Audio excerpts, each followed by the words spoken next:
Hello and welcome back to Dynamite Dunks. The Detroit Pistons took on the Los Angeles Lakers and made headlines. Well, at least Stu did, as Le Cheap Shot tried to get away with a flagrant foul. LeBron punched Stu in the face, which of course pissed him off.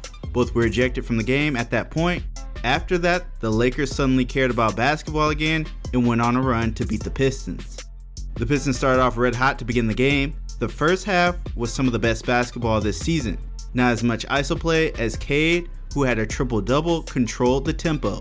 It was looking like another victory for the Detroit Pistons, but once Isaiah and LeBron were ejected, this became a different ballgame. The Pistons no longer had someone to guard Anthony Davis, and he took full advantage of that. Then Westbrook was able to play his brand of basketball due to LeBron not being on the floor. Dwayne Casey just used the same defense from the first half, which didn't work.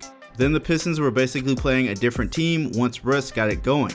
The squad had one last try to send the game into overtime, but the play was just awful, resulting in a turnover.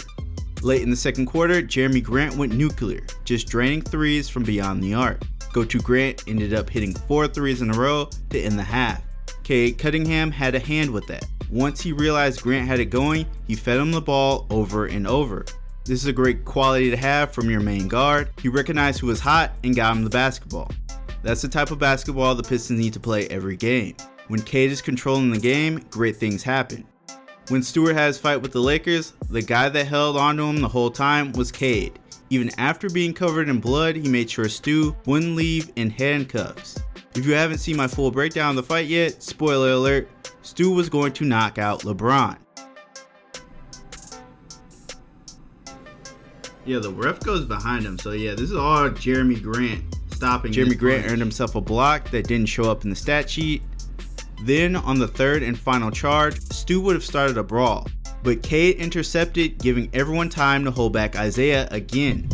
Once again, we see Cade's leadership in action, making sure his guys are okay. I was going to blast Casey for not playing Josh Jackson for 2 games, but he played versus the Lakers. I don't know why it took him 3 games to figure out JJ, Frank, and Hammy can play at the same time.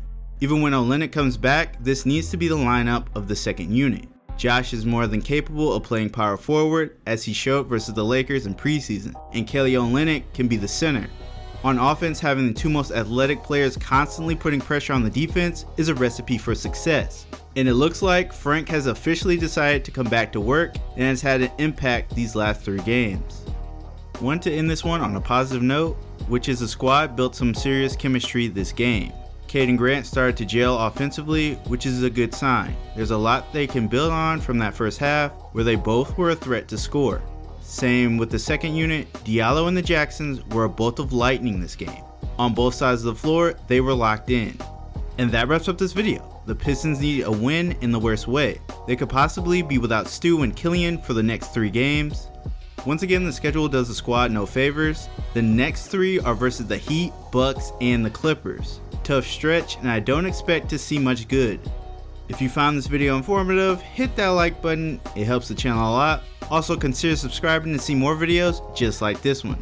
That's it for me, thanks for watching, and I'll catch you all in the next one.